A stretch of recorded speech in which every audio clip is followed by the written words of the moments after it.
أعوذ بالله من الشيطان الرجيم الرحمن الرحیم۔ جانے کی فضا نہ بنائے بھائی، مجمع کے ساتھ آ کر جڑ جائے۔ جس مقصد کے لیے آئے ہیں اس مقصد میں اپنا وقت لگانا، یہی سمجھداری کی بات ہے۔ ماشاءاللہ زیادہ تر مجمع جڑ گیا ہے، کچھ مجمع چل پھر رہا ہے، وہ بھی بیٹھ جائے بھائی، مجمع کے ساتھ آ کر بیٹھ جائے۔ ماشاءاللہ ماشاءاللہ۔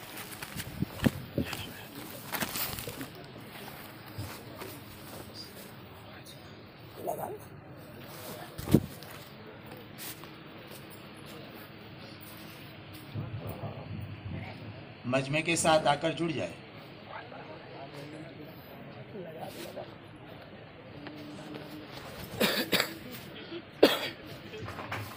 دین کی بات کو اتنا سننا کہ دل میں اتر جائے اور زندگی کا رخ صحیح ہو جائے۔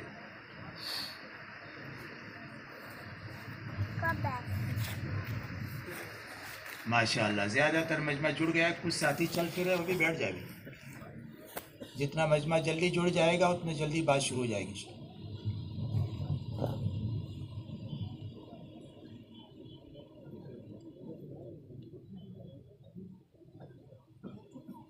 دین کی بات کو طلب کے ساتھ اور ادب کے ساتھ سننا چاہیے، اس کا اثر ہوتا ہے۔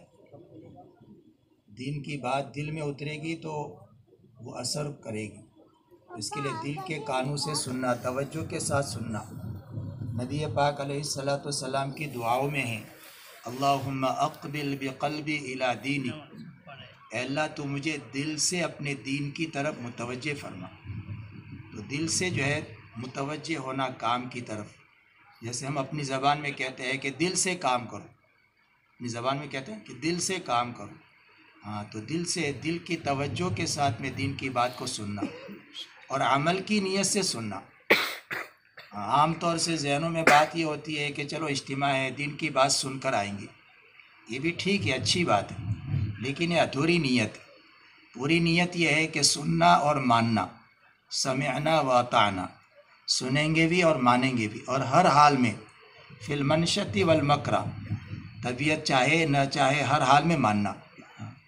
تو یہ پوری نیت ہوئی کہ دین کی بات کو سننا بھی ہے دھیان توجہ کے ساتھ، عمل بھی کرنا ہے، اور پوری دنیا میں جہاں تک ہم کام کر سکتے کام کریں اور کام کرنے والا عملہ بنا کریں گے انشاءاللہ بھائی۔ اللہ تعالیٰ میرے لیے بھی آسان فرمائے، آپ کے لیے بھی آسان۔ الحمدللہ رب العالمین والصلاة والسلام على سید الانبیاء والمرسلین وعلى آلہ واصحابہ ومن تبعہم بإحسان الى یوم الدین۔ اما بعد فاعوذ باللہ من الشیطان الرجیم، بسم اللہ الرحمن الرحیم۔ ومن احسن قولا ممن دعا الى اللہ وعمل صالحا وقال اننی من المسلمین۔ وقال النبی صلی اللہ علیہ وسلم من خاف ادلج ومن ادلج بلغ المنزل الا ان سلعۃ اللہ غالیہ الا ان سلعۃ اللہ الجنہ او کما قال علیہ الصلوۃ والسلام۔ میرے بھائی اور بزرگوں، روئے زمین پر جتنی محنتیں ہو رہی ہے، ہر محنت کی کچھ نہ کچھ غرض و غایت ہے، ہر محنت کا کچھ نہ کچھ مقصد ہے۔ ایک زمیندار زمین پر محنت کرتا ہے تو اس کا مقصد ہوتا ہے غلہ لینا، زمین سے پیداوار لینا۔ ایک مزدور مزدوری کرتا ہے تو مزدوری کی غرض و غایت یہ ہے کہ جب مہینہ پورا ہوگا تو تنخواہ ملے گی۔ اسی طرح ایک دکاندار دکان پر محنت کرتا ہے، تاجر تجارت پر محنت کرتا ہے تو اس کی غرض و غایت یہ ہے کہ مجھے اس سے نفع ملے۔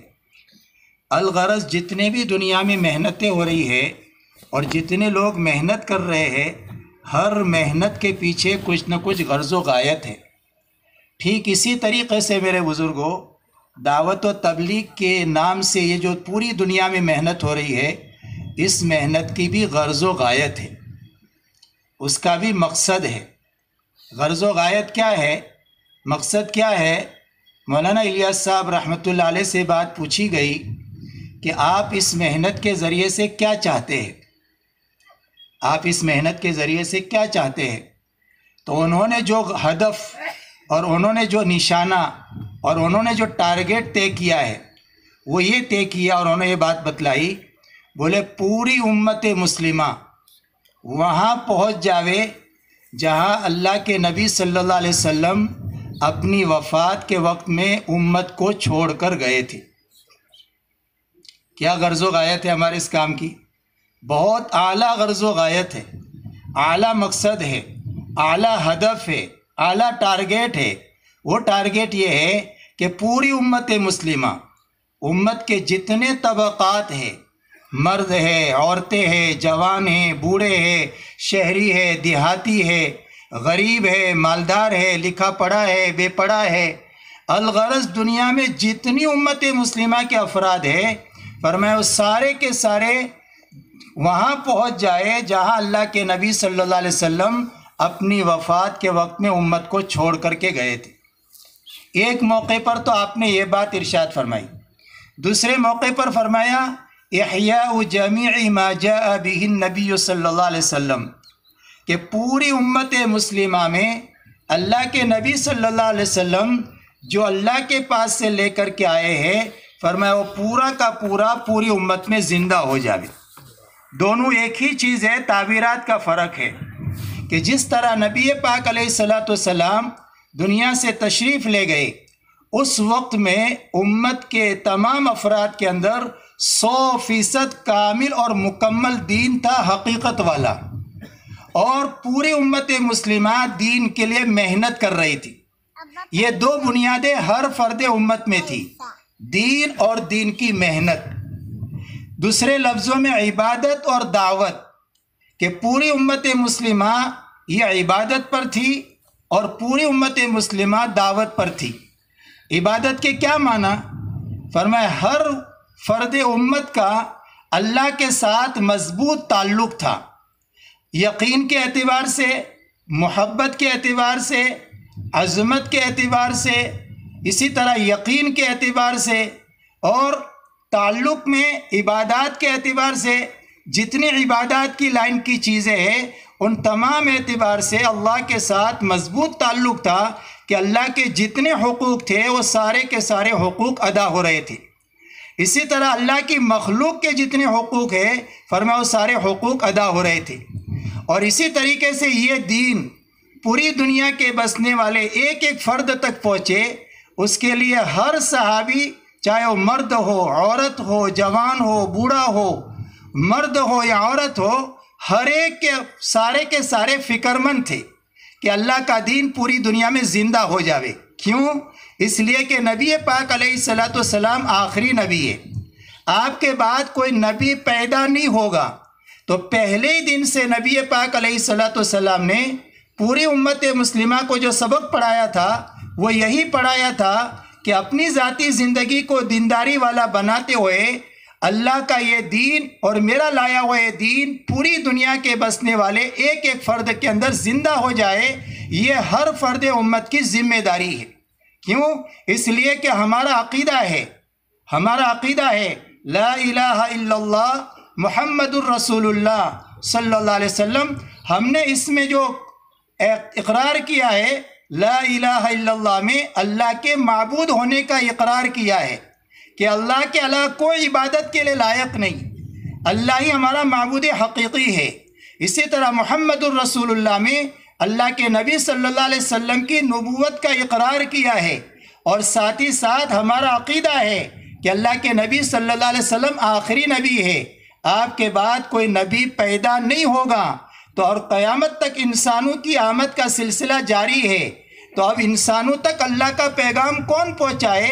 فرمایا جس نے بھی اللہ کے نبی صلی اللہ علیہ وسلم کا کلمہ پڑھا ہے وہ اس کا ذمہ دار ہے کہ وہ اللہ کی بات کو، اللہ کے پیغام کو، اللہ کے نبی کے دین کو پوری دنیا کے بسنے والے انسانوں تک پہنچاوے۔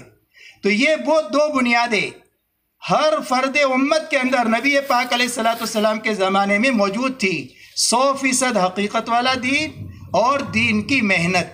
اس لیے کہ اللہ رب العزت نے قرآن کریم میں جتنے وعدے فرمائے ہیں اور نبی پاک علیہ السلام نے جتنی بشارتیں سنائی ہے، وہ سارے کے سارے وعدے جو ہے وہ دین کے ساتھ اور دین کی محنت کے ساتھ ہے۔ اور لطف کی بات یہ ہے کہ ہماری جتنی چاہت کی چیزیں ہیں، ہماری جتنی پسند کی چیزیں ہیں، اور ایک فرد بشر جس چیز کو چاہتا ہے، اللہ رب العزت نے ان سارے وعدوں کو اور چاہتوں کو اللہ تعالیٰ نے دین کے ساتھ اور دین کی محنت کے ساتھ جوڑا ہے۔ ہر آدمی چاہتا ہے حیاتاً طیبہ پاکیزہ زندگی کو، اس کو بھی دین کے ساتھ جوڑا ہے۔ ہر آدمی عزت چاہتا ہے، ہر آدمی آپس میں محبت اور جوڑ کو چاہتا ہے، ہر آدمی برکت والی زندگی چاہتا ہے، ہر آدمی اللہ کی قبولیت چاہتا ہے۔ اسی طرح ہر مسلمان چاہتا ہے کہ دنیا میں حق کا غلبہ ہو اور باطل مغلوب ہو، دنیا میں حق بات چلے۔ اسی طرح دنیا میں اور بہت ساری چاہتے ہیں، تو ہماری جو چاہتے ہیں ان ساری چاہتوں کو اللہ تعالیٰ نے قرآن کریم میں دین کے ساتھ جوڑا ہے۔ ہر آدمی چاہتا ہے میری مدد ہو، مسلمانوں کی مدد ہو، اللہ نے اس مدد کو بھی دین کی محنت کے ساتھ جوڑا ہے۔ یہ تو دنیا کے تعلق سے، دنیا کی زندگی تو چند روزہ ہے، پھر اس کے بعد ہر آدمی کو دنیا کی زندگی چھوڑ کر آخرت میں جانا ہے۔ آخرت کی زندگی جو ہمیشہ ہمیشہ کی ہے، کبھی ختم نہ ہوگی۔ کروڑ ہا کروڑ سال، ارب ہا ارب سال، خرب ہا خرب سال بھی گزر جائیں گے، لیکن فرمایا اس کا کوئی کنارہ نہیں ہے۔ اس زندگی کے اندر ہر آدمی چاہتا ہے میری قبر اچھی بن جائے، اور پھر میری حشر اچھی بن جائے، اور پل صراط پر سے میں بجلی کی طرح پار ہو کر ہمیشہ ہمیشہ کی جنت میں داخل ہو جاؤں جو اللہ کا مہمان خانہ ہے۔ فرمایا اس کو بھی اللہ نے جو جوڑا ہے وہ دین کے ساتھ میں جوڑا ہے۔ اس لیے جتنے وعدے ہیں اللہ نے قرآن میں فرمائے، اور نبی پاک علیہ السلام نے جتنی بشارتیں سنائی ہے، وہ سارے وعدے اور بشارتیں دین اور دین کی محنت کے ساتھ میں ہیں۔ اور یہ دو بنیادیں نبی پاک علیہ السلام کے زمانے میں پوری امت مسلمہ میں تھی۔ 100% حقیقت والا دین بھی تھا اور کامل اور مکمل دین تھا۔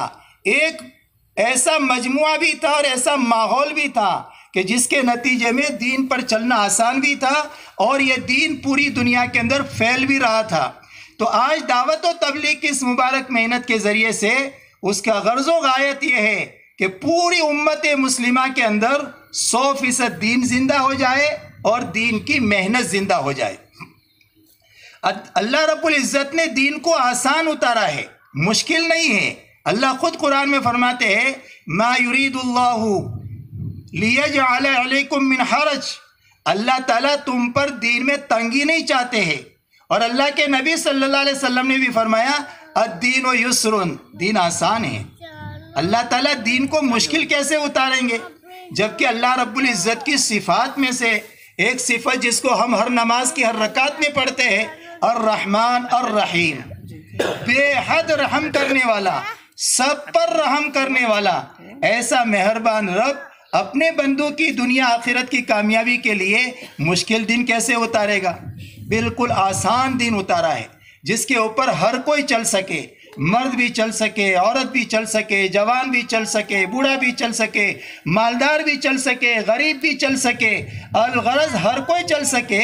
اس لیے اللہ کے نبی صلی اللہ علیہ وسلم نے محنت کر کے اپنے زمانے میں ایسا مجموعہ تیار کیا کہ جس صحابہ کے مجموعے میں فرمایا ہر لائن کے آپ کو لوگ ملیں گے، غریب بھی ہے، مالدار بھی ہے، شہری بھی ہے، دیہاتی بھی ہے، مرد بھی ہے، عورتیں بھی ہے، بچے بھی ہے، الغرض آپ کو ہر لائن کا مجمع ملے گا، تندرست بھی ہے، بیمار بھی ہے۔ یہ پورا کا پورا مجمع ہے جس نے قیامت تک کے آنے والے انسانوں کے لیے ایک اپنے عمل سے ایک نمونہ پیش کیا۔ اس لیے اللہ تعالیٰ نے قرآن میں یوں فرمایا والسابقون الاولون من المہاجرین والانصار والذین اتبعوهم بإحسان رضی اللہ عنہم ورضوا عنہ وأعد لهم جنات تجری تحتها الانہار خالدین فیہا ابدا ذلک الفوز العظیم۔ کیا ارشاد فرمایا اللہ تعالیٰ نے؟ فرمایا سبقت کرنے والے مہاجرین اور انصار کہ جنہوں نے اللہ کے نبی صلی اللہ علیہ وسلم کا ساتھ دیا، مہاجرین اور انصار کہ اللہ کے نبی صلی اللہ علیہ وسلم نے محنت کر کے مہاجرین اور انصار اور صحابہ کا مجموعہ تیار کیا۔ فرمایا یہ کون لوگ ہیں؟ یہ وہ حضرات ہیں کہ جن کی زندگی کو اللہ نے پسند کر لیا، ان کے دین کو پسند کر لیا، اور ان کا دین معیاری ہے کہ قیامت تک کے آنے والے انسانوں کو اگر دین سمجھنا ہے تو دین سمجھنے کے لیے صحابہ کی زندگی کو دیکھنا پڑے گا، ان کی عبادت، ان کے ایمان اور ان کی معاشرت، ان کے معاملات، ان کے اخلاق قیامت تک کے آنے والے انسانوں کے لیے نمونہ ہیں۔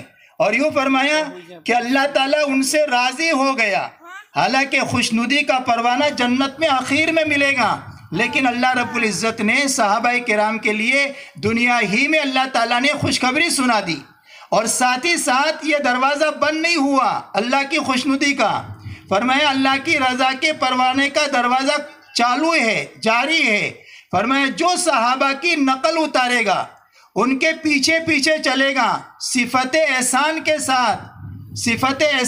ساتھ، اخلاص کے ساتھ، کہ جو بھی عمل کرے وہ عمل اتباع سنت کے مطابق ہو اور اس کے اندر اخلاص ہو، تو یہ عمل صالح ہے اور یہ عمل صحابہ کے نمونے والا ہے۔ فرمایا اس کے نتیجے میں جس طرح اللہ تعالیٰ نے صحابہ کے لیے اپنی رضوان اور اپنی خوشنودی کا پروانہ دیا، اللہ تعالیٰ جو ان کے طریقے پر چلتا رہے گا اللہ تعالیٰ ان کے لیے بھی خوشنودی کا پروانہ عطا فرمائیں گے۔ یہ تو انعام ایک یہ بتلایا، دوسرا کیا انعام بتایا؟ آخری منزل سمجھائی کہ ہماری آخری منزل کیا ہے۔ فرمایا ہماری آخری منزل اور آخری ٹھکانہ وہ جنت ہے، کہ جس کے نیچے اللہ نے نہریں چلا رکھی ہے، اور ذالک الفوز العظیم، حقیقی کامیابی یہی ہے کہ آدمی جہنم سے بچا لیا گئے اور جنت میں داخل کر دیا جائے۔ تو اس کے لیے اللہ تعالیٰ نے دین کو بہت آسان اتارا ہے، لیکن آج ہم دیکھ رہے ہیں کہ دین پر چلنا مشکل ہو رہا ہے۔ تو ایک طرف اللہ بھی کہہ رہے ہیں کہ دین آسان، اللہ کے نبی صلی اللہ علیہ وسلم بھی فرما رہے ہیں دین آسان، تو اس کے باوجود مشکل کیوں ہو رہا ہے؟ اس کی وجہ سمجھنا ہے، اور اللہ کرے ہم سب مل کر کے وہ وجہ دور کر دے، کریں گے بھائی انشاءاللہ۔ دوسری حدیث سن لیں گے، اللہ کے نبی صلی اللہ علیہ وسلم نے فرمایا کہ ایک زمانہ آئے گا کہ اس زمانے میں دین پر چلنا اتنا مشکل ہوگا کہ جتنا آگ کے انگارے کو ہاتھ میں لینا۔ ایک طرف فرمایا دین آسان ہے، دوسری طرف فرمایا دین پر چلنا اتنا مشکل ہوگا کہ جتنا آگ کے انگارے کو ہاتھ میں لینا۔ یہ بات سمجھنی ہے کہ کب آسان ہوتا ہے اور کب مشکل ہوتا ہے۔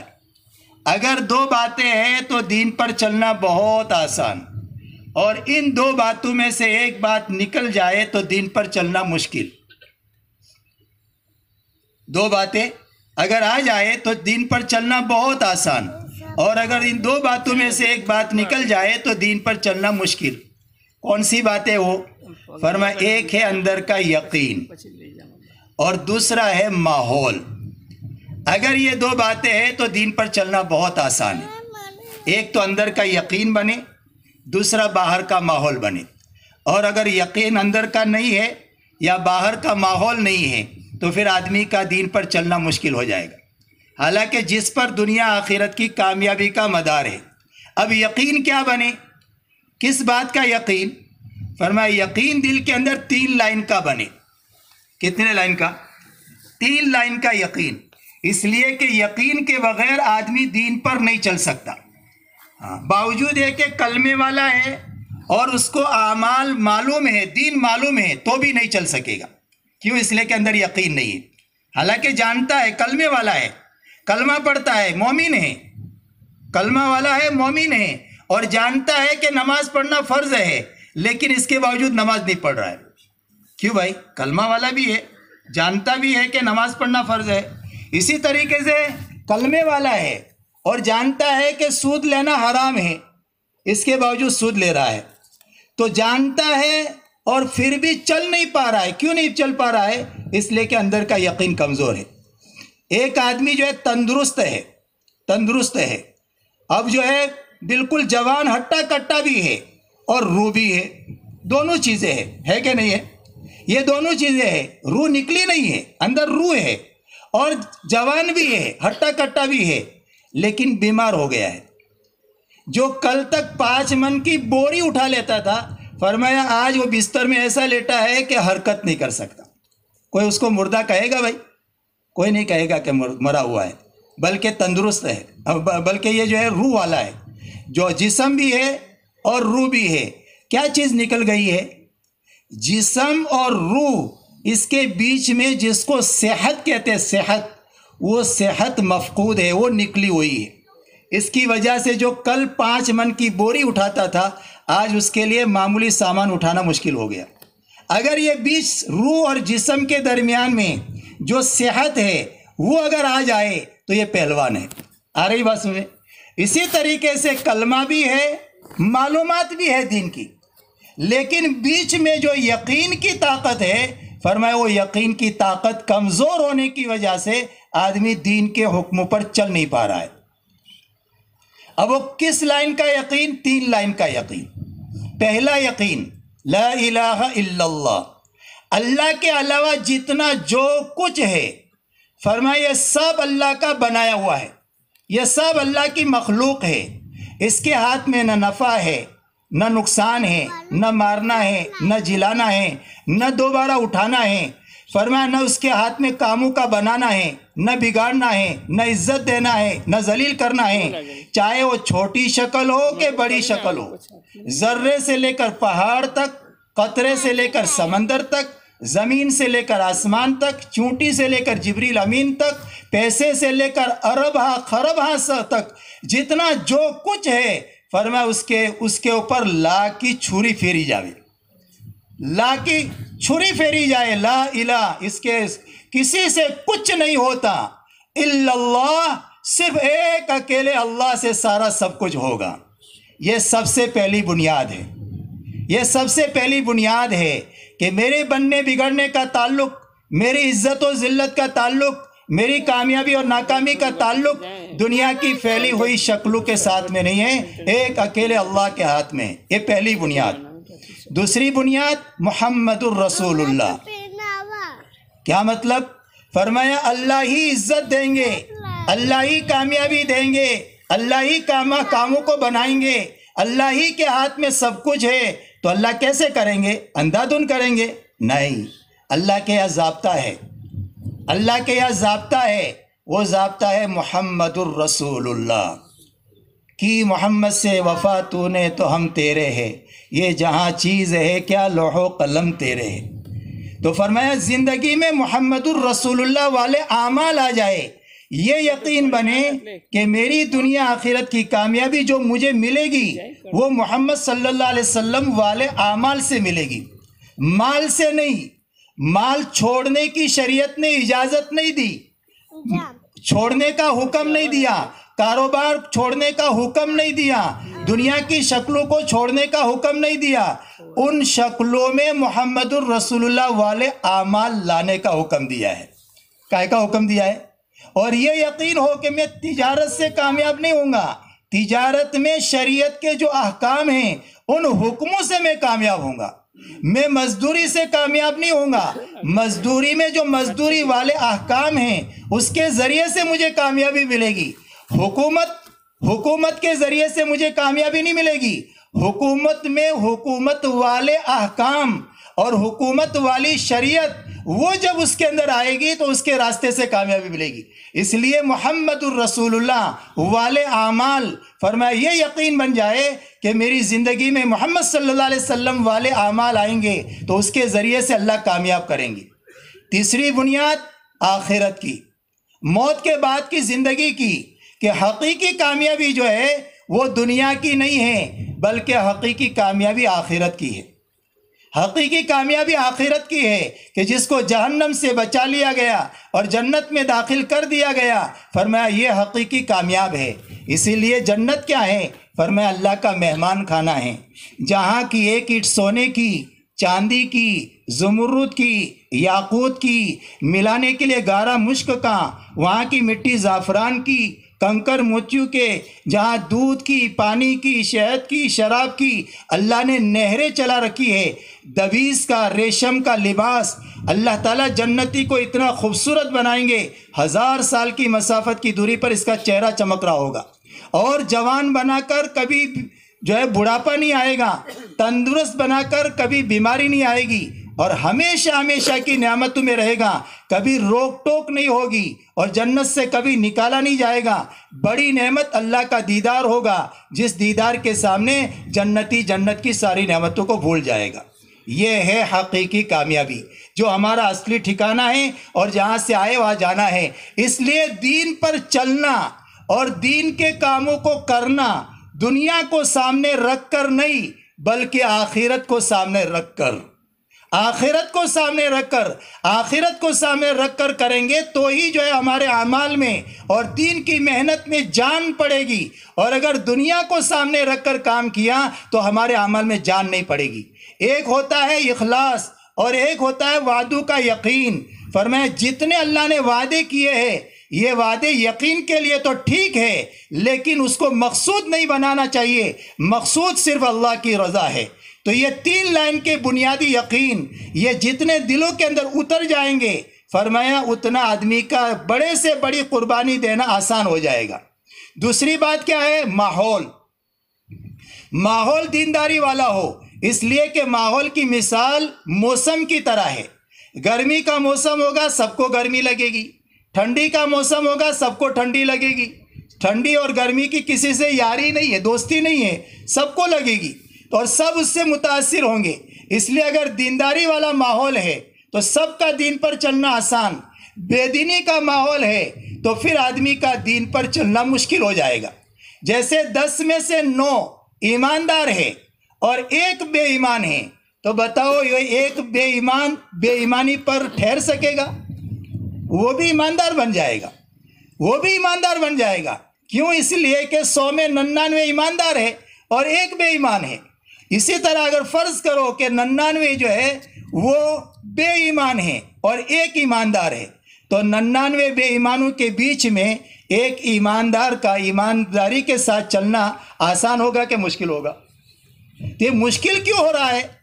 مشکل اس وجہ سے نہیں ہو رہا ہے کہ دین پر چلنا مشکل ہے، مشکل اس وجہ سے ہو رہا ہے کہ ماحول بے دینی کا ہے، ماحول بے ایمانی کا ہے، اس کی وجہ سے اس کا دین پر چلنا مشکل ہو رہا ہے۔ آ رہی بات سمجھ بھائی؟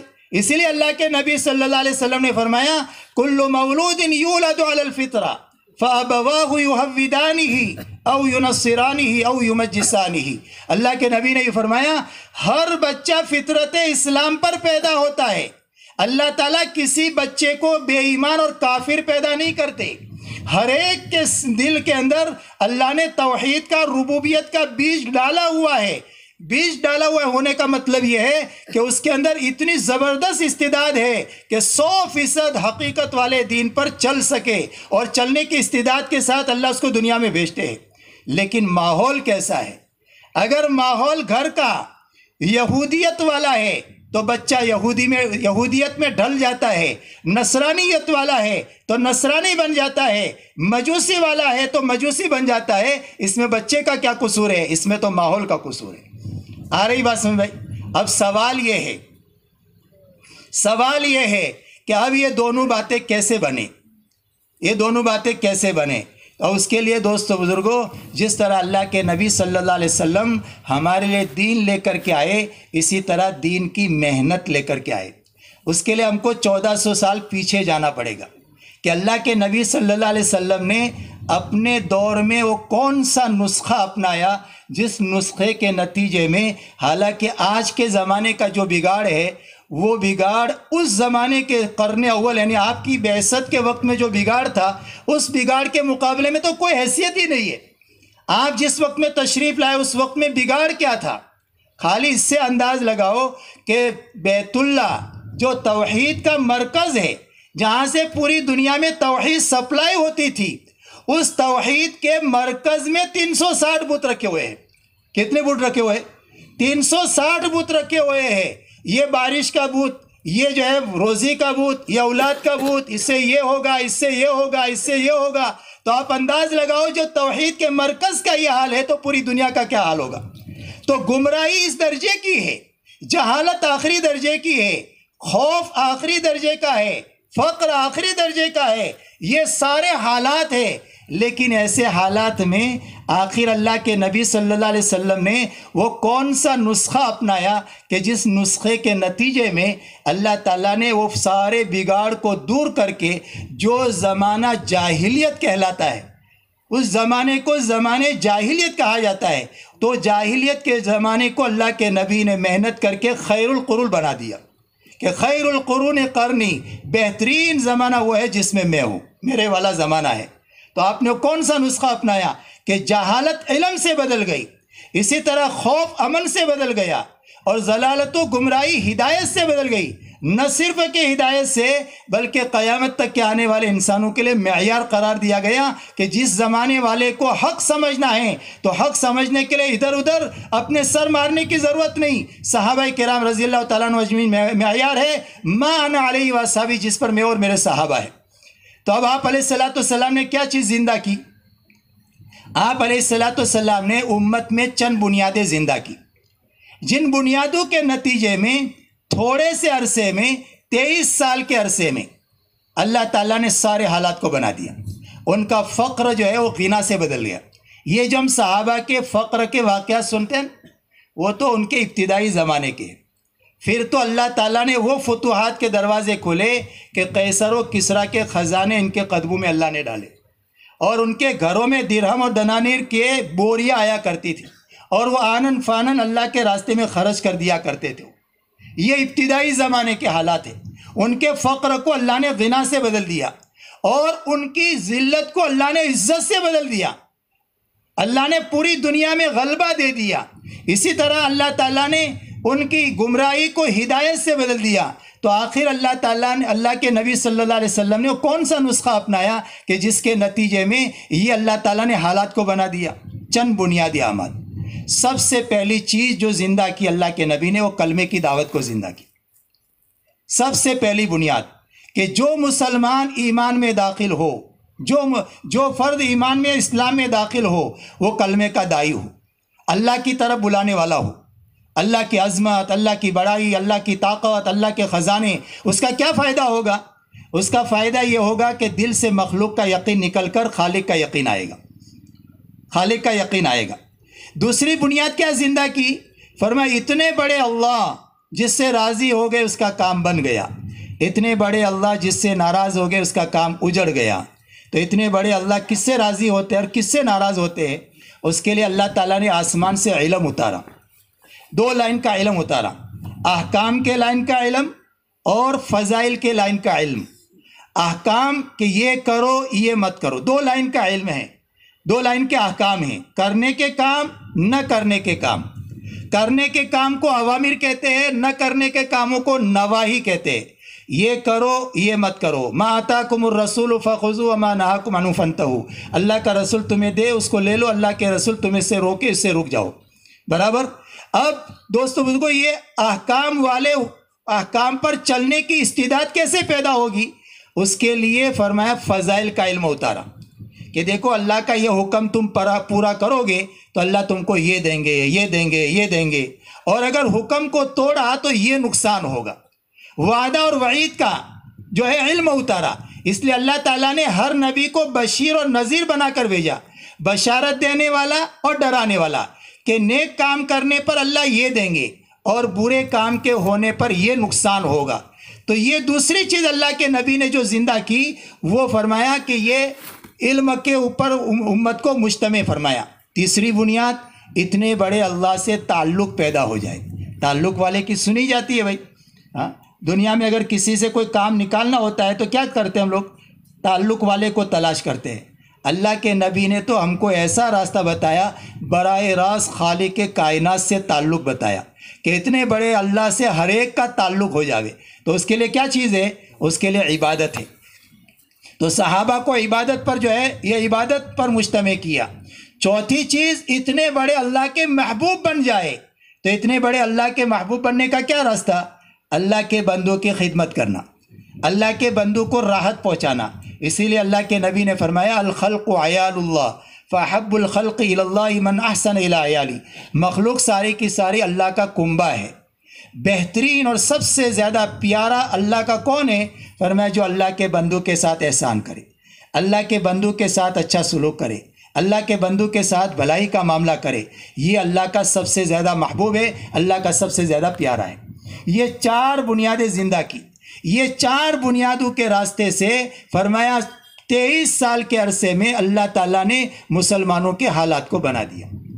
آج کے زمانے میں یہ جو دعوت و تبلیغ کی جو محنت ہو رہی ہے، مولانا الیاس صاحب رحمۃ اللہ علیہ فرماتے تھے میں اس کام کو قرن اول کا ہیرا سمجھتا ہوں، اور فرماتے تھے میں اس کام کو کار نبوت یقین کر کے کر رہا ہوں۔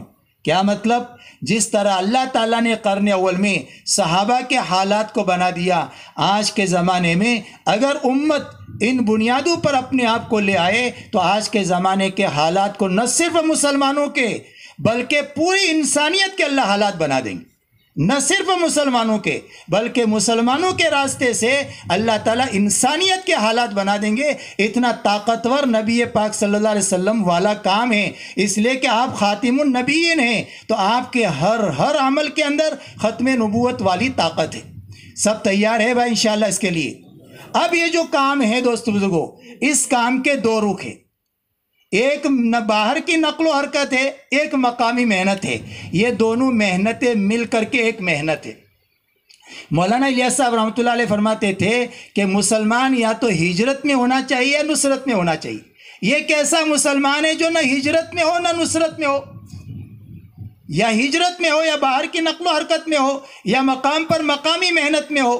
تو اس کے لیے ہمارے اس کام کے دو رخ ہیں، ایک باہر کی نقل و حرکت، ایک مقامی محنت۔ یہ دونوں محنتیں مل کر کے ایک محنت ہے۔ جس طرح نوٹ ہوتا ہے، نوٹ کے دونوں طرف چھاپ ہوتی ہے، اگر ایک طرف چھاپ ہے ایک طرف چھاپ نہ ہو اور دکان میں لے کر کے جاوے تو بتاؤ چلے گی؟ ہاں، دکاندار لے گا، ایک طرف کی چھاپ والی نوٹ کو نہیں لے گا۔ اسی طریقے سے ہماری جو ہے فرمایا یہ دونوں لائن کی محنت مل کر کے ایک محنت ہے، اور اس محنت پر اللہ کیا دیں گے؟ اگر ہم نے یہ محنت صحیح طریقے سے ہو گئی، جس طرح مولانا الیاس صاحب رحمۃ اللہ علیہ فرماتے تھے کہ اس میں صدیوں کی ہدایت چھپی ہوئی ہے۔ جس طرح ایک گٹھلی ہے، اس کو صحیح طریقے سے دفن کیا تو اس ایک گٹھلی کے اندر لاکھوں آم چھپے ہوئے ہیں، ایک گٹھلی میں لاکھوں آم چھپے ہوئے ہیں۔ اسی طرح اس محنت کو اگر صحیح طریقے سے کر لیا گیا، اس میں پوری انسانیت کی ہدایت چھپی ہوئی ہے۔ تو اگر اس کام کو اگر ہم نے مجاہدے کے ساتھ اور عظمت کے ساتھ، اخلاص کے ساتھ، یقین کے ساتھ اگر کیا تو اللہ تعالیٰ 4 انعام عطا فرمائیں گے۔ پہلا انعام اللہ تعالیٰ جو ہم میں سے ہر ایک کی سب سے بڑی ضرورت ہے ہدایت، اللہ وہ ہدایت عطا فرمائیں گے، اور ہدایت اللہ کے خزانے کی لامحدود ہے اور سب سے بڑی ضرورت ہے، اللہ یہ عطا فرمائیں گے ہدایت۔ اور نہ صرف یہ کہ اللہ ہم کو ہدایت دیں گے، اللہ ہم کو دوسروں کی ہدایت کا ذریعہ بنائیں گے، اللہ ہم سے لاکھوں کی ہدایت کا کام لیں گے۔ یہ پہلا انعام اللہ عطا فرمائیں گے۔ دوسرا انعام کیا ملے گا؟ دوسرا انعام ملے گا زندگیوں میں الجھنیں اور پریشانیاں ہیں، یہ پریشانیاں اللہ دور کریں گے۔ کیوں؟ اس لیے کہ جو پریشانیاں گمراہی کی وجہ سے آ رہی ہے وہ تو ہدایت کے بغیر دور نہیں ہوگی۔ مولانا الیاس صاحب رحمۃ اللہ علیہ فرماتے تھے کہ جو پریشانیاں گمراہی کی وجہ سے آ رہی ہے، ہم یہ چاہے کسی کی دعا سے دور ہو جائے، ای خیال استو محال استو جنو۔ اس کی مثال یوں سمجھے، کسی کے بدن پر پھوڑا نکل آیا، ڈاکٹر کے پاس میں گیا، ڈاکٹر نے مرہم دیا، اب اس نے مرہم لگایا، وہ پھوڑا ختم ہو گیا، لیکن دوسری جگہ سے نکل گیا، دوسری جگہ مرہم لگایا، تیسری جگہ نکل گیا، یہ نکلتا رہے گا۔ کیوں نکل رہا ہے؟ اس لیے کہ اندر کا خون فاسد ہے، اندر کا خون خراب ہو گیا ہے۔ وہ خون جب تک درست نہیں ہوگا اس وقت تک یہ پھوڑے پھنسیاں بند نہیں ہوگی۔ اسی طریقے سے میرے بزرگوں، جو پریشانیاں گمراہی کی وجہ سے آ رہی ہے، جب تک ہدایت کا نور نہیں آئے گا، ہدایت والی زندگی پر آدمی نہیں آئے گا، اس وقت تک وہ پریشانیاں دور نہیں ہوگی۔ اس لیے مولانا کے پاس جب کوئی آدمی آ کر اپنی پریشانی کی شکایت کرتا، فرماتے جا بھائی اللہ کے راستے میں، اور اللہ کے راستے میں جا کر اللہ سے اپنا معاملہ ٹھیک کر لے، اللہ جیسے اپنا معاملہ ٹھیک کر لے گا، اللہ تیری پریشانیوں کو بھی دور کر دیں گے۔ اس لیے فرماتے تھے جماعتیں جاوے اللہ کے راستے میں، اور وہاں جا کر کے لوگوں کو نکالے دور کے لیے، دیر کے لیے، تاکہ ان کے دلوں کے اندر سے یہ اندھیرے کٹے اور ہدایت کا نور آوے۔ تو پہلا انعام ہدایت کا نور، دوسرا اللہ تعالیٰ زندگی میں سے پریشانیاں دور کریں گے، تیسرا انعام کیا دیں گے؟ اللہ تعالیٰ حلال پاکیزہ روزی برکت والی بنا کر دیں گے، برکت والی بنا کر کے دیں گے۔ اور چوتھا انعام اللہ دعا کی طاقت دیں گے، ہاں دعا کا انعام دیں گے۔ اللہ تعالیٰ ہر نبی کو یہ دو چیزیں دے کر بھیجتے ہیں، ایک دعوت والی محنت، دوسرا دعا والا انعام، کہ دعا کے ذریعے سے جہاں بھی کام اٹکا وہ کام اللہ تعالیٰ حل کر دیتے ہیں۔ دعا کیا ہے؟ جہاں ساری مادی طاقتیں ختم ہوتی ہے وہاں سے دعا کی طاقت شروع ہوتی ہے۔ اس لیے میرے بھائیوں، ہمارے اس کام کے دو رخ ہیں، ایک باہر کی نقل و حرکت، اس لیے جس کے 4 مہینے نہیں لگے، بڑی تاکید کے ساتھ یہ جو ہے آواز لگائی جا رہی ہے کہ جس کے 4 مہینے نہیں لگے وہ تو ایک مرتبہ ضرور اللہ کے راستے میں ایسا اچھا وقت لگاوے کہ جس کے نتیجے میں اس کے دل کا رخ بھی صحیح ہو جائے، اس کی زندگی بھی سنت کے مطابق آ جائے، اور اس کی زندگی کے اندر دعوت والا فکر آ جائے، اور پھر مقام پر آنے کے بعد مقامی محنت کے ساتھ جڑ کر کام کرتا رہے۔ جس رفتار سے چلتا رہے گا اسی رفتار سے اللہ سے، جنت سے اور صحابہ کے قریب ہوتا جائے گا۔ اس کے لیے ایک تو باہر کی نقل و حرکت، تو اس پورے مجمع میں جس کا 4 مہینہ نہیں لگا وہ تو اس وقت میں بیٹھے بیٹھے نیت ارادہ کرے سچے طور پر کہ میں ضرور جلدی سے جلدی 4 مہینہ لگاؤں گا۔ سب نیت ارادہ کرتے بھائی؟ کون کون نیت ارادے کرتے؟ ماشاء اللہ ماشاء اللہ۔ تو ایک تو باہر کی نقل و حرکت اور ایک جو ہے مقامی محنت۔ اب یہ دونوں چیزیں بنتی جائے گی، اندر کا یقین بھی بنتا جائے گا اور باہر کا ماحول بھی بنتا جائے گا۔ اس کام میں اللہ نے زبردست صلاحیت رکھی ہے، زبردست طاقت رکھی ہے۔ اب اس کے لیے دوستو وہ چند بنیادی اعمال ہے، بہت مختصر کام ہے کہ ہم میں سے ہر کوئی اس کو آسانی کے ساتھ کر سکتا ہے اپنے کام کاج کے ساتھ میں۔ اس لیے شریعت دیکھو کوئی کسی سے کام نہیں چھڑاتی، اور نہ دعوت و تبلیغ کے ذریعے سے کام چھڑایا جاتا ہے کہ تاجر تجارت چھوڑ دے، مزدور مزدوری چھوڑ دے، اور اسی طرح ملازم نہیں، بلکہ اپنے کام کاج میں رہتے ہوئے اس کام کو کریں گے تبھی تو صحیح دعوت بنے گی۔ اس لیے کہ اذان ہوئی، اب اذان کے موقع پر پاس میں ایک بے ایمان کا دکان ہے، ایک طرف مسلمان کی دکان ہے۔ اب اذان کی آواز مسلمان کے کان میں بھی پڑی، غیر مسلم کے کان میں بھی پڑی۔ اب یہ مسلمان نے جیسے ہی اذان سنی یہ فوراً کھڑا ہو گیا اور مسجد میں آ کر کے نماز ادا کر کے پھر دکان پر گیا، تو یہ اس کی دعوت بنی۔ اور بھائی اگر اس نے وہ بھی بیٹھا رہا ہے، غیر مسلم بھی بیٹھا رہا، تو اس نے اپنے اللہ کے معبود ہونے کا ثبوت دیا؟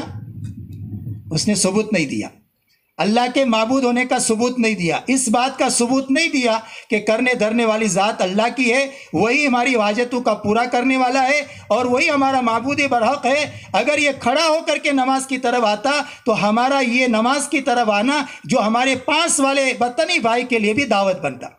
اسی طریقے سے ہم سب کاروبار کر رہے ہو، ملازمت کر رہے ہو، جو بھی کام کر رہے ہیں، اس کام کے اندر جس طرح ہم عبادت کے تقاضوں کو پورا کر رہے ہیں ایسے ہی دعوت کے تقاضوں کو بھی پورا کریں۔ جیسے ہمارا ہفتہ واری گشت ہے تو گشت کے دن میں ہم دکان بند کریں، 3 دن کے لیے ہم دکان کی ترتیب بناوے، اسی طرح چلے کی ترتیب بناوے، 4 مہینے کی ترتیب بنائے، تو آس پاس میں رہنے والے اور اسی طرح جن سے ہمارے کاروباری تعلقات ہیں وہ سارے جو ہے یہ ہماری زندگی کو دیکھیں گے، ہمارا یہ دیکھنا ان کے لیے دعوت بنے گا۔ وہ سوچنے پر مجبور ہوں گے کہ ہم کما کر تھک جاتے ہیں، ہمارے گھر کے سارے افراد کماتے ہیں تو بھی پورا نہیں ہوتا، اور یہ ان کا روز جاؤ تو 2.5 گھنٹہ لگاتے ہیں، اور یہ ہفتے میں گش میں چلے جاتے ہیں، مہینے میں 3 دن چلے جاتے ہیں، سالانہ چلہ 4 مہینہ چلے جاتے ہیں، اور ان کا ہوتا ہے تو یہ ان کے سوچنے کے لیے موقع ملتا ہے۔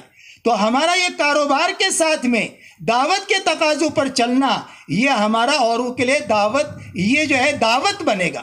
اس کے لیے میرے بھائیوں خالی اس میں کرنا کتنا ہے کہ دین کے کام کو نمبر 1 پر کرنا ہے، اور دنیا کے تقاضوں کو نمبر 2 پر کرنا ہے، بس خالی اتنا کرنا ہے۔ کتنا کرنا ہے بھائی؟ کریں گے بھائی انشاءاللہ؟ دین کے کام کو نمبر 1 پر، اور دنیا کے تقاضے کو نمبر 2 پر۔ جس طرح ہم رمضان میں کرتے ہیں، رمضان میں ہم کیا کرتے ہیں؟ کھانا بالکل یا تھوڑا چھوڑ دیتے ہیں، صبح دوپہر کا کھانا جلدی کھا لیتے ہیں، اور شام کا کھانا اپنے وقت پر کھاتے ہیں، بلکہ غیر رمضان سے رمضان میں زیادہ ہی کھاتے ہیں، غیر رمضان سے رمضان میں زیادہ ہی کھاتے ہیں، خالی اپنے کھانے کی ترتیب آگے پیچھے کی۔ اس پر اللہ تعالیٰ کیا فرماتے ہیں؟ الصوم لی وانا اجزی بی، فرمایا روزہ میرے لیے رکھا ہے، اس کا بدلہ میں خود دوں گا۔ کیا کہہ رہے اللہ تعالیٰ؟ روزہ میرے لیے رکھا ہے، اس کا بدلہ میں خود دوں گا۔ تو اب آپ انداز لگاؤ، روزے میں کھانا آگے پیچھے کیا، اس پر اللہ تعالیٰ یہ انعام دے رہے ہیں، تو دعوت کے تقاضوں کے لیے ہم نے اپنے دنیاوی کام کاج کو آگے پیچھے کیا، تو اس کے نتیجے میں کتنی نمازیں زندہ ہوگی، کتنے حج زندہ ہوں گے، کتنی روزے زندہ ہوں گے، اور کتنے بندوں کے حقوق زندہ ہوں گے، کتنی خیر زندہ ہوگی۔ اس پر اللہ کیا دیں گے؟ اس پر اللہ کیا دیں گے؟ تو اس کے لیے کیا کرنا ہے؟ خالی اتنا کرنا ہے کہ اپنے دنیاوی کام کاج کو آگے پیچھے کرنا ہے، دین کے تقاضے کو آگے پیچھے نہ کرے۔ تو اس کی وجہ سے ہمارے دل میں ایمان کی، اعمال کی، دین کی محنت کی عظمت آئے گی۔ کون کون ایسا کرنے کے لیے تیار ہے بھائی؟ ماشاءاللہ، اللہ قبول فرمائے، اللہ آسان فرمائے۔ اب اس کے لیے دیکھو چند بنیادی اعمال ہیں کہ جس کے ذریعے سے ہمارا بھی اندر کا یقین بنتا جائے گا، باہر کا ماحول بھی بنتا جائے گا۔ سب سے پہلی بات، سب سے پہلی چیز کہ نبی پاک علیہ الصلاۃ والسلام دائم الفکرہ متواصل الاحزان، آپ ہمیشہ فکر مند رہا کرتے تھے، آپ ہمیشہ غمگین رہا کرتے تھے۔ کس بات کا فکر، کس بات کا غم؟ کہ دنیا میں بسنے والا ایک ایک انسان اللہ کے عذاب سے بچ کر اللہ کی رحمت کی آگوش میں آ جائے، اور جہنم سے بچ کر جنت میں جانے والا بن جائے۔ یہ فکر، یہ درد، یہ غم کس کا تھا بھائی؟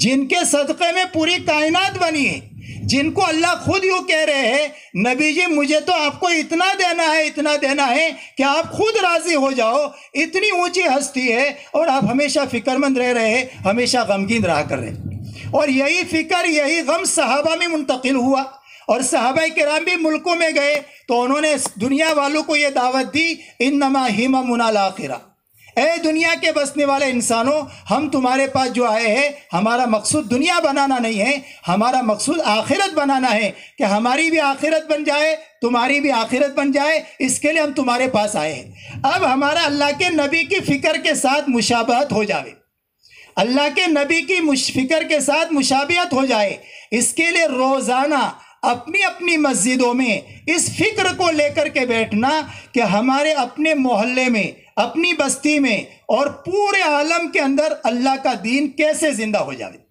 اس فکر کو لے کر کے بیٹھنا۔ جب ہم اس فکر کو لے کر کے بیٹھیں گے تو اس کے نتیجے میں ہمارے اللہ کے نبی کی فکر کے ساتھ مشابہت ہوتی جائے گی، فکر کے ساتھ مشابہت ہوتی جائے گی، اور جتنی دین کی فکر آتی جائے گی اتنی دنیا کا ٹینشن اللہ دور کریں گے۔ جیسے ترازو کے دو پلے ہوتے ہیں، جو ان سے پلے کا وزن بڑھے گا دوسرا ہلکا ہو جائے گا۔ اگر ہم یہ چاہیں کہ دنیا کا ٹینشن ہلکا ہو جائے تو اس کے لیے کیا کرنا پڑے گا؟ اس کے لیے کیا کرنا پڑے گا؟ دین والا ٹینشن بڑھا دے، دین والا غم بڑھا دے، دعوت والا غم بڑھا دے، تو اللہ تعالیٰ اپنے آپ یہ دنیا کا غم ہلکا کر دیں گے۔ من جعل الہموم ہما واحدا ای ہم الآخرہ کفاہ اللہ ہم الدنیا والآخرہ، کہ جس نے آخرت کے غم کو اپنا غم بنا لیا، اللہ تعالیٰ اس کے دنیا آخرت کے غموں کی کفایت کر لیں گے۔ تو کتنا آسان کام ہے بھائی، تو سب کرنے کے لیے تیار ہے؟ تو اب اس فکر کو لے کر بیٹھنا، میری ذات میں 100% حقیقت والا دین آ جائے، میرے اپنے گھرانے میں آ جائے، میری بستی میں آ جائے، اور پورے عالم کے اندر یہ زندہ ہو جائے، اس فکر کو لے کر کے بیٹھنا۔ اب یہ بیٹھ کر کے کیا کرنا؟ فرمایا اب اس کے لیے مشورہ کرنا۔ اب مشورے میں الحمدللہ ہر جگہ جیسے ہمارے سامنے کارگزاریاں ہے، کام کے لیے ایک تو میدان عمل ہم جو ہے پہلے طے کر لے کہ بھئی، اور دوسرا جو ہے اپنے مسجد کے اندر کام کرنے والوں کی جوڑیاں بنا لے۔ الحمدللہ ہمارے تمام مسجدوں کے اندر یہ دونوں چیزیں وجود میں آ گئی ہیں کہ ہر مسجد والے نے اپنا دائرہ عمل طے کر دیا ہے کہ بھئی ہماری مسجد کے اطراف میں مثال کے طور پر 150 مکان ہیں، ہمیں اس مسجد کے ذریعے سے ان 150 مکانوں پر محنت کرنا ہے۔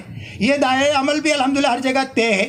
دوسرا، اپنی اپنی مسجدوں میں جوڑیاں بھی بنی ہوئی ہے، جتنی جماعتوں کو لے کر چلنے والے ہیں، اور کام کے لیے جوڑیاں بنی ہوئی ہے کہ مثال کے طور پر ہماری مسجد کے اندر جو ہے 12 ساتھی جو ہے بیٹھنے والے ہیں، اب 3 کی جوڑی اگر بنی ہوئی ہے تو کتنی جوڑیاں ہوئی؟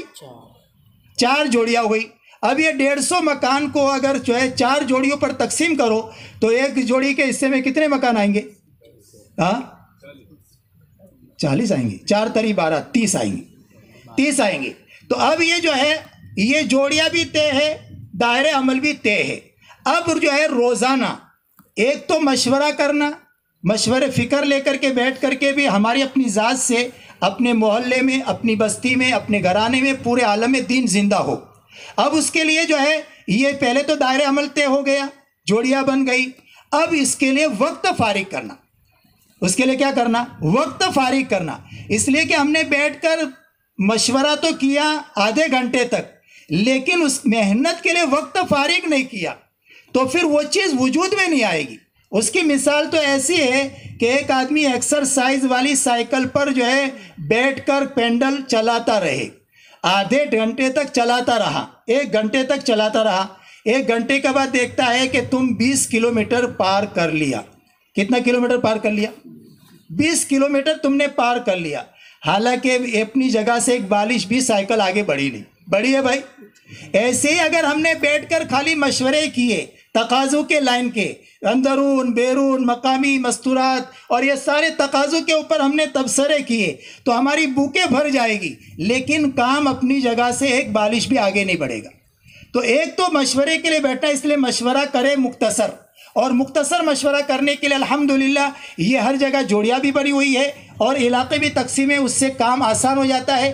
ہر جماعت نے اپنی کارگزاری دے دی کہ بھئی ہماری جو ہے ملاقاتیں اتنی ہوئی، اس میں سے اتنے ساتھی 3 دن کے لیے چلنے کے لیے تیار ہے۔ تو بہرحال یہ اس طریقے سے روزانہ مشورے کے ذریعے سے یہ اپنے کاموں کو جو ہے آگے بڑھانے کی کوشش کرنا۔ اب اس میں ایک تو روز کے لائن کے امور ہوتے ہیں، یہ جو مشورے کے اندر روز کے لائن کے امور کہ جو ہے آج فلاں گھر سے جو ہے لے کر کے فلاں گھروں پر ہمیں جو ایریا دیا گیا ہے تو اتنے گھر ہم نے قابو میں لائے، آگے اس کے بعد آگے کا گھر ہمیں ملاقات میں لینا ہے، یہ تو روز کا ہے۔ اس کے علاوہ دوسرے وقتی تقاضے ہوتے، کوئی بیمار ہے تو اس کی عیادت کے لیے، کوئی کسی کا انتقال ہو گیا ہے تو تعزیت کے لیے، اس کے تجہیز و تکفین کے تعاون کے لیے، اسی طریقے سے جماعت آئی ہے تو جماعت کی نصرت ہے، اسی طرح جو جماعت اللہ کے راستے میں گئی ہے تو جو ساتھی گئے ہوئے ہیں اپنی گھر کے مستورات کے ذریعے سے تفقد احوال کرنا۔ الغرض یہ جو ہے 2.5 گھنٹے کے ذریعے سے ہم نے اگر وقت فارغ کیا تو اس 2.5 گھنٹے کے ذریعے سے ہماری بستی کے اندر 100% مسلمانوں کو اور 100% مسلمانوں کے گھروں کو ٹارگیٹ بنا کر اگر ہم نے ان کے اوپر محنت کر لی تو انشاءاللہ تھوڑا عرصہ ہوتے ہوتے 100% ماحول بھی بن جائے گا اور ہر مسلمان کے اندر کا یقین بھی یہ بن جائے گا کہ میری کامیابی ناکامی کا تعلق دین کی اور بے دینی کے ساتھ میں ہے۔ اگر میری زندگی میں دین ہوگا تو میں کامیاب ہوں گا، دین نہیں ہوگا تو میں ناکام ہوں گا۔ تو یہ یقین بھی بنتا جائے گا اور وہاں ماحول بھی بنتا جائے گا۔ اور یہ 2.5 گھنٹے کے ذریعے سے فرمایا کہ ہماری بستیوں میں جتنا باہر سے غلط چیزیں آئی ہے، آپ یقین مانیے اگر ہمارے 2.5 گھنٹے کی محنت صحیح طریقے سے وجود میں آ گئی تو جتنی غلط چیزیں ہیں وہ ساری کی ساری غلط چیزیں دور ہو جائیں گی، یہ ساری غلط چیزیں دور ہو جائیں گی۔ یہ غلط چیزیں آئی ہی اس کے لیے ہے کہ ہر مسلمان نے اپنا دعوت کے کام کو چھوڑا ہوا ہے۔ اگر یہ دعوت کا کام کرنا شروع کر دے، ایمان کے، اعمال کے، دین کے، یہ اس کی دعوت دینا شروع کر دے تو فرمایا یہ باطل اپنے آپ جو ہے دور ہو جائے گا اور باطل اپنا راستہ، اپنا خود راستہ لے لے گا۔ اس لیے کہ جاء الحق وزہق الباطل ان الباطل کان زہوقا، فرمایا باطل آیا، حق آیا، باطل گیا، اور باطل تو ہے ہی جانے کے لیے۔ اندھیرا کیوں ہے بھائی؟ اندھیرا اس لیے ہے کہ روشنی نہیں ہے۔ آپ بٹن چالو کر لو، اندھیرا اپنے آپ چلا جائے گا۔ اس لیے جو ہے اگر ہم چاہے کہ اپنے محلے کی بے دینی کو دور کرنا ہے تو اس کی بے دینی کے دور کرنے کا آسان راستہ یہ ہے کہ 2.5 گھنٹے کے ذریعے سے ہر مسلمان کے گھر جا کر، گھر کے اندر موقع ہے تو گھر کے اندر ملاقات کے ذریعے سے بڑا نفع ہوگا۔ یکسوئی کے ساتھ بیٹھ کر پوری بات ہوگی، اور جب گھر کے اندر ہم بات کریں گے تو گھر کی مستورات اندر رہتے ہوئے بات سنے گی تو مستورات تک بھی بات پہنچ جائے گی۔ اور جب 2.5 گھنٹے کے راستے سے ہم جو محنت کریں گے اس محنت کے اندر ہم جو ہے خالی تشکیل لے کر کے نہ جائیں۔ ہماری بنیاد تشکیل نہیں ہونی چاہیے صرف، بلکہ پورا دین ہونا چاہیے۔ جیسے میں نے کہا شروع میں کہ ہماری غرض و غایت کیا ہے؟ ہماری غرض و یہ غایت یہ ہے کہ پوری امت مسلمہ وہاں پہنچ جائے جہاں اللہ کے نبی صلی اللہ علیہ وسلم اپنی وفات کے وقت میں امت کو چھوڑ کر کے گئے تھے۔ اب وہاں پہنچنے کے لیے درج علی اللہ الفرج، اس کے لیے سیڑھیاں ہے۔ اس کی سیڑھیاں کیا ہے؟ فرمایا اب اس کے سامنے ہم جا کر کے اس کے سامنے ایمان کا نفع، ایمان کی دعوت دیں گے ایمان کے فضائل کے ساتھ، اللہ کے نبی صلی اللہ علیہ وسلم کی اتباع کی دعوت دیں گے فضائل کے ساتھ، اسی طرح جو ہے نماز کی دعوت دیں گے نماز کے فضائل کے ساتھ، علم کی دعوت دیں گے علم کی فضائل کے ساتھ، ذکر کی دعوت دیں گے ذکر کے فضائل کے ساتھ، اکرام کی دعوت اکرام کے فضائل کے ساتھ، اخلاص کی دعوت اخلاص کے فضائل کے ساتھ، دعوت اللہ کے راستے میں جان مال لگانے کو اس کے فضائل کے ساتھ۔ اس طریقے سے جب دعوت دیں گے تو یہ جب فضائل کے ساتھ دعوت ہوگی تو اس دعوت کے اندر روح پڑے گی، اس لیے کہ فضائل کی مثال روح کی طرح ہے۔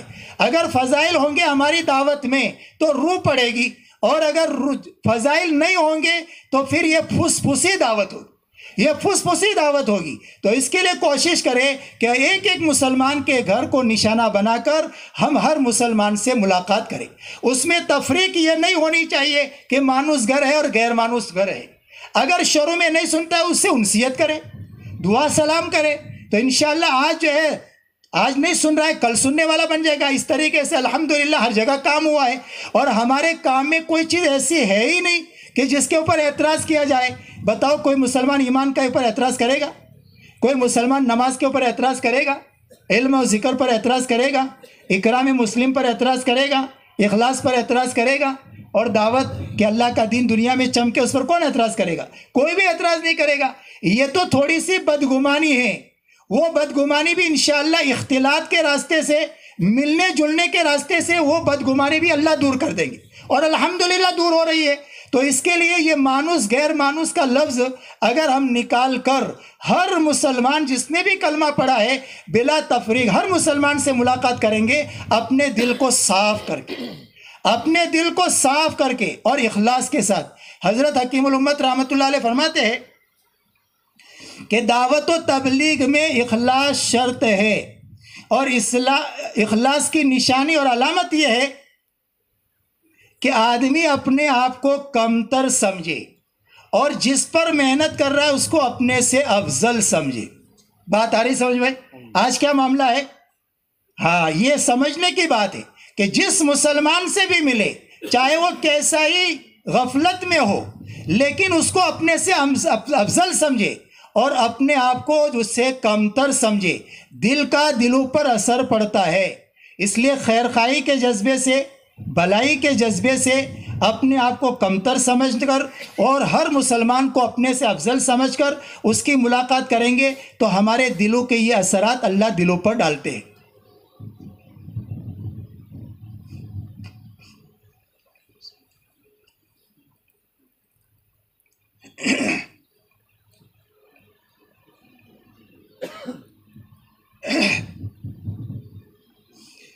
ایک مرتبہ ایک بادشاہ ایک باغ میں گیا، انار کا باغ تھا، وہ مالی تھا، اس مالی سے کہا کہ ذرا ایک انار میں جوس نکال کے لاؤ، تو وہ ایک انار کو نچوڑا تو پوری گلاس بھر گئی۔ تو اب وہ بادشاہ نے پیا، اور ساتھ ہی ساتھ دل میں یہ خیال آیا، ارے یار اس کے یہاں تو بہت زبردست پیداوار ہو رہی ہے، تو اس کے اوپر تو ٹیکس لگانا چاہیے۔ اس کے اوپر کیا لگانا چاہیے؟ ٹیکس لگانا چاہیے۔ تو پھر تھوڑی دیر کے بعد کہا کہ دوسرا نکال کے لاؤ۔ دوسرا جب نکال کے لایا تو تھوڑا سا نکلا، تو بادشاہ نے کہا کیا بات ہے، پہلے تو لایا تھا تو گلاس پورا بھر گیا تھا، اور اب کی مرتبہ یہ جو ہے بالکل تھوڑا سا نکلا۔ تو اس مالی نے یوں کہا، لگتا ایسا ہے کہ بادشاہ کے دل میں کچھ کھوٹ آئی ہے۔ وہ نہیں جانتا تھا کہ یہ بادشاہ ہے، بادشاہ کے دل میں کھوٹ آئی ہے۔ وہیں بیٹھے بیٹھے اپنی نیت کو درست کر دیا کہ مجھے جو ہے ٹیکس نہیں لگانا۔ تو پھر کہا اب لے کر کیا، چنانچہ لایا تو پھر گلاس بھر گیا۔ یہ دیکھو دلوں کے اثرات باہر کی چیزوں پر بھی پڑتے ہیں، اس لیے دلوں کے اثرات دلوں پر پڑتے ہیں۔ تو ہم ہر مسلمان کو اپنے سے افضل سمجھ کر اور اپنے کو کمتر سمجھ کر اور خیرخواہی کے جذبے سے، بھلائی کے جذبے سے جب اس کے پاس جائیں گے تو اس کے نتیجے میں اللہ تعالیٰ اس کے دلوں میں جگہ ڈالیں گے۔ تو یہ فضائل کے ساتھ جانا، اخلاق کے ساتھ کام کرنا، اس لیے کہ اخلاق کو بہت بڑا دخل ہے ہمارے اس کام میں، اخلاق کو بہت بڑا دخل ہے۔ قرآن کریم کی ایک آیت میں اللہ نے تبلیغ کے دونوں سروں پر اخلاق کو بیان کیا ہے، خذ العفو وامر بالعرف واعرض عن الجاہلین، کہ نبی جی درگزر کو اپنائیے اور جاہلین سے اعراض کیجیے، یہ 2 سیرے ہیں۔ اور بیچ میں فرمایا وَأْمُرْ بِالْعُرْفِ، بھلائی کا حکم کیجیے، یعنی تبلیغ کا جو کام ہوگا وہ اخلاق سے ہی ہوگا، اخلاق ہی سے ترقی پکڑے گا اور اخلاق ہی سے جو ہے ہمارا کام آگے بڑھے گا۔ اس کے لیے ہر مسلمان کا اکرام کرنا، ہر مسلمان کو اپنے سے افضل سمجھنا۔ جب اس طریقے سے ہم ہر مسلمان سے ملیں گے، اللہ تعالیٰ اس کے اثرات مسلمانوں پر ڈالیں گے اور مسلمانوں میں اجتماعیت پیدا ہوگی۔ اور حسن ظن کے ساتھ کام کرنا، حسن ظن کے ساتھ۔ مولانا الیاس صاحب رحمۃ اللہ علیہ فرماتے تھے اگر مسلمانوں میں حسن ظن قائم ہو جائے تو برکتوں کے اللہ دہانے کھول دے، برکتوں کے دہانے کھول دے۔ کریں گے بھائی انشاءاللہ؟ تو یہ 2.5 گھنٹے کے ذریعے سے اگر ہمارا 2.5 گھنٹہ قابو میں آ گیا تو انشاءاللہ اس کے ذریعے سے ہمارے جتنے تقاضے ہیں، وہ چاہے اندرون کے ہو، بیرون کے ہو، مقامی ہو، اسی طرح جو ہے مستورات کے ہو، مردوں کے ہو، جتنے تقاضے ہیں وہ سارے تقاضے یہ 2.5 گھنٹے کے ذریعے سے پورے ہوں گے۔ جس طرح دودھ ہے تو اس سے لسی بھی بنے گی اور اس سے جو ہے چھاچ بھی بنے گی اور اس سے برفی بھی بنے گی، ساری چیزیں بنے گی، لیکن دودھ ہی نہ ہو تو بھائی، کیوں بھائی؟ دودھ ہی نہ ہو تو۔ اسی طرح 2.5 گھنٹے کی محنت ہوگی تو 2.5 گھنٹے کی محنت کے ذریعے سے ہمارے جتنے تقاضے ہیں وہ سارے کے سارے تقاضے پورے ہوں گے۔ اس کے لیے آج کا بیٹا پورا مجمع یہ طے کرے کہ انشاءاللہ ہمیں اپنے اپنے علاقوں میں 2.5 گھنٹے کے ذریعے سے ایک ایک فرد کو، ایک ایک مسلمان کے مکان کو نشانہ بنا کر جو ہے اس محنت کو اور یہ جو ہے اس عمل کو جو ہے 6 صفات کو فضائل کے ساتھ میں، جس میں ایمان کا نفع، دین کا نفع، بے دینی کا نقصان، آخرت، یہ ساری باتوں کے جو ہے ان کو مذاکرے کے ذریعے سے اس کو دین پر اور دین کی محنت پر کھڑا کرنا ہے۔ کریں گے بھائی انشاءاللہ؟ اسی کے ساتھ ساتھ میں جب ملاقات میں جاوے تو ملاقات میں اس کو اب جو ہے پوری دین کی بات کرنے کے بعد اگر ہماری مسجد میں 4 مہینہ جیسے جوڑیاں بنی ہوئی ہے، 4 مہینے کے اعتبار سے، چلے کے اعتبار سے، اسی طرح 3 دن کے اعتبار سے، اب ہم اس کی تشکیل کریں گے، اس کی تشکیل کریں گے۔ پہلے 4 مہینے سے شروعات کریں گے۔ اگر 4 مہینے کے لیے تیار ہو گیا تو ٹھیک ہے، 4 مہینے کے لیے تیار نہیں ہوا تو چلے کے لیے تیار ہو جائے، چلے کے لیے تیار نہیں ہوا تو آخری درجے میں 3 دن کے لیے تو تیار ہو ہی جائے گا۔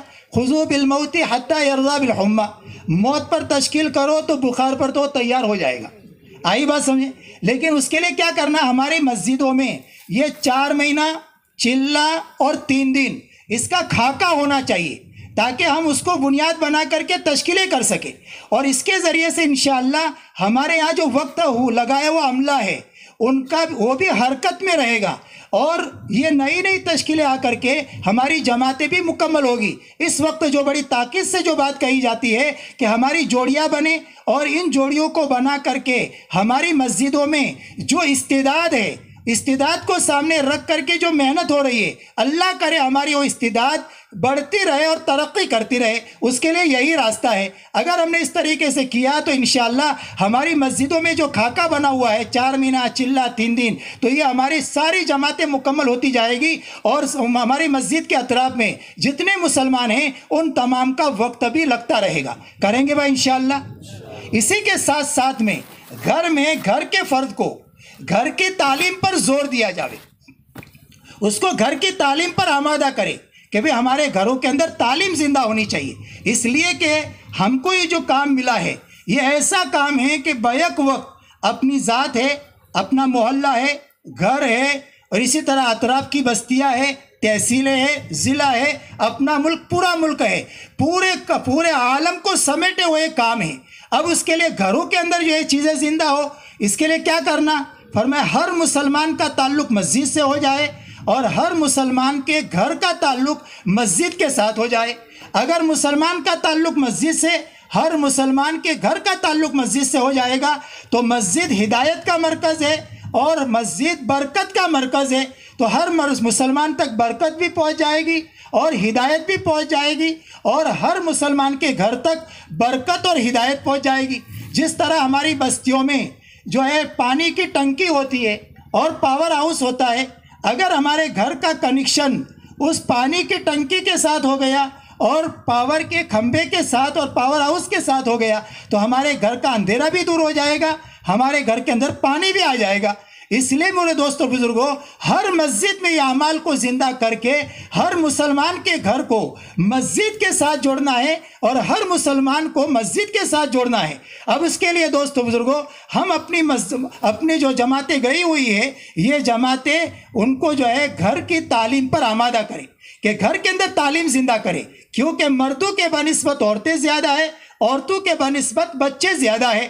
اگر مردوں میں کام ہوا عورتوں میں نہیں ہوا تو بے دینی جو عورتوں کے راستے سے آئے گی، بچوں کے راستے سے آئے گی، اور آدمی عام طور سے بچوں اور عورتوں کے سامنے نڈھال ہو جاتا ہے۔ اس کے لیے دوستو بزرگوں، اگر ہم یہ چاہے کہ ہمارا دین ترقی کرے، اس کے لیے تینوں کے تعاون کی ضرورت ہے، مرد، عورت اور بچہ، ان تینوں کے تعاون کی ضرورت ہے۔ اور یہ تعاون کون سے راستے سے ملے گا؟ یہ گھر کی تعلیم کے راستے سے ملے گا، اور گھر کی تعلیم کے راستے سے انشاءاللہ گھریلو اعمال زندہ ہوں گے۔ مولانا انعام الحسن صاحب فرماتے تھے کہ اگر ہمارے گھروں میں 5 لائن کے اعمال زندہ ہو جائے تو جس طرح اللہ تعالیٰ نے صحابہ کے گھروں سے دین کا کام لیا، اللہ ہمارے گھروں سے بھی ایسا ہی کام لیں گے۔ کیا وہ بنیادی اعمال ہے؟ فرمایا ایک تو عبادت کا ماحول زندہ ہو جائے، بچوں کی تربیت کا نظام قائم ہو جائے، حسن معاشرت زندہ ہو جائے، گھروں میں سیکھنے سکھانے کا ماحول زندہ ہو جائے، دعوت کا ماحول زندہ ہو جائے۔ یہ 5 بنیادیں ہمارے گھروں میں زندہ ہو جائے۔ اس کا آسان راستہ یہ ہے کہ اپنے گھروں میں اگر ہم نے تعلیم کو محبت کے ساتھ، اکرام کے ساتھ، ترغیب کے راستے سے ہم نے اپنے گھروں میں تعلیم کو زندہ کر دی تو انشاءاللہ عورتوں میں اللہ نے بڑی خوبیاں رکھی ہے، عورتوں میں اللہ نے بڑی خوبیاں رکھی ہے، ماننے کی بھی خوبی رکھی ہے، منوانے کی خوبی بھی رکھی ہے۔ اگر وہ اس کے سمجھ میں آ گئی بات تو فوراً مان لے گی، اور جو مان لے گی تو اس کو پکڑ رکھتی ہے، اس کے اندر استقامت آتی ہے، جو پکڑتی ہے وہ چھوڑتی نہیں ہے، اور پھر منوانے کی صفت بھی ہے اس کے اندر، اس لیے دیکھو گھر کے اندر عام طور سے جو گھر کی ماحول میں اولاد باپ کے تابع نہیں ہوتی ہے، ماں کے تابع ہوتی ہے۔ اگر آدمی کو اپنی کوئی بات گھر والوں کو منوانی ہوتی ہے اور بیوی کو نہیں ماننا تو پھر وہ کیا کرتی ہے؟ آدمی جا کر کے چاہے کتنی لمبی تقریر کرے، ہماری تقریر کی تو جو ہے حد ہوتی ہے، آدمی آدھے گھنٹے میں تھک جاتا ہے، گھنٹے میں تھک جاتا ہے، لیکن وہاں کی تقریر تو نان اسٹاپ ہوتی ہے۔ تو پہلے تو جو ہے وہ نان اسٹاپ تقریر ہوگی، اور تقریر ہونے کے بعد بھی اس نے دیکھا کہ سامنے اب مانتا نہیں تو اب دوسرا حربہ اپناتی ہے۔ دوسرا حربہ کیا ہے؟ وہی پھر آنسو ہے ہی۔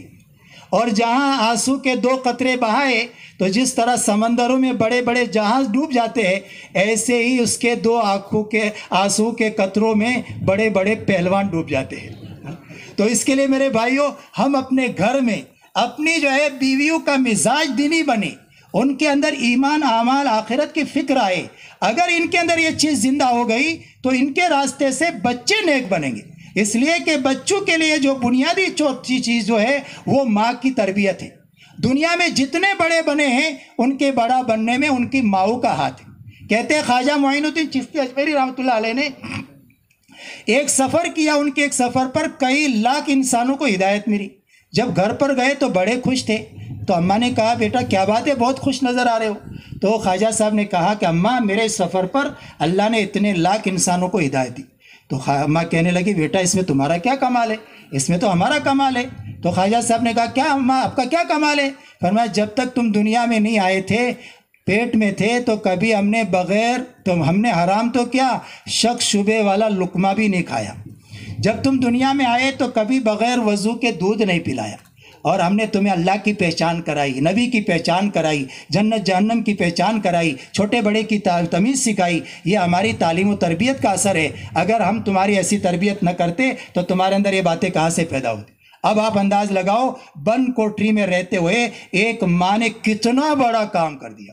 یہ ہم کو جو کام ملا ہے دعوت و تبلیغ کا، مولانا الیاس صاحب رحمۃ اللہ علیہ جن سے اللہ نے کام لیا، فرمایا ان کی مائیں اور ان کی دادیاں اور ان کی نانیاں ان کی تربیت کا ثمرہ ہے۔ ایک بڑے عالم بڑی کتاب لے کر حضرت کے پاس میں گئے، مولانا الیاس صاحب رحمۃ اللہ علیہ کے پاس میں، تو مولانا الیاس صاحب رحمۃ اللہ الٹ پلٹ کر کے فرمایا مولانا آپ نے جو کچھ اس میں لکھا ہے وہ سارا تو ہم کو ہماری ماؤں نے اور دادیوں نے سنا دیا تھا بچپن۔ آ رہی بات سمجھو بھائی؟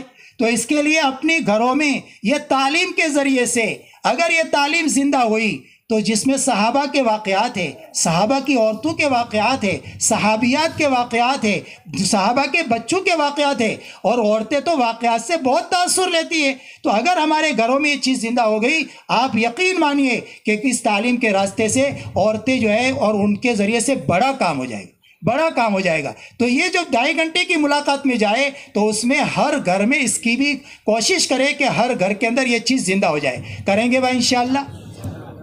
اسی کے ساتھ ہماری مسجد میں جو تعلیم ہوتی ہے، اس تعلیم میں جتنے مصلی ہیں یہ سارے مصلیوں کی تعلیم ہے، یہ خالی 8-10 ساتھیوں کی تعلیم نہیں ہے۔ کوشش کرے کہ ہمارے محلے کے جتنے مسلمان ہیں 100% مسلمان اس تعلیم میں شریک ہو، اللہ رسول کی باتیں پڑھے۔ یہ اللہ رسول کی باتوں میں بڑی نورانیت ہے، بڑی نورانیت ہے اس کے اندر۔ فرمایا اگر ایک حدیث کا نور پورے عالم کو تقسیم کیا جائے تو بھی کم نہ ہو، فرمایا اتنا زبردست اس کے اندر نور ہے۔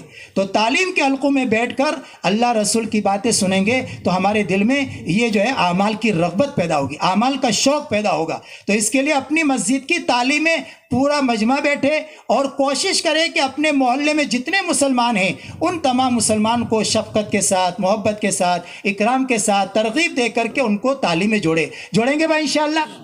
کون کون جوڑے گا بھائی؟ اللہ قبول فرمائے۔ اسی کے ساتھ 2 گشتوں کی پابندی، 2 گشت مل کر کے ایک گشت ہے، ایک اپنی مسجد کا گشت ہے۔ یہ جو مسجد کا گشت ہے جس کا بڑا موضوع یہ ہے کہ اپنی بستی میں 100% مسلمان نمازی بنے، 100% مسلمان نمازی بنے، کوئی مسلمان بے نمازی نہ رہے۔ 7 سال کے بچے اور بچی سے لے کر بڑی عمر تک میں کوئی بے نمازی نہ رہے۔ مرد حضرات مسجدوں میں آ کر نماز کا اہتمام کرے، عورتیں اپنے گھروں میں اول وقت میں نماز کا اہتمام کرے۔ یہ ہمارا گشت کا موضوع ہے۔ ہم سب جانتے ہیں کہ اگر جب کسی بستی میں ہم جاتے ہیں اور ہمارا گشت مضبوط ہوتا ہے تو ٹولہ کا ٹولہ جو ہے مسجد میں آ جاتا ہے اور فوج کی فوج مسجد میں آ جاتی ہے، مسجدیں بھر جاتی ہے۔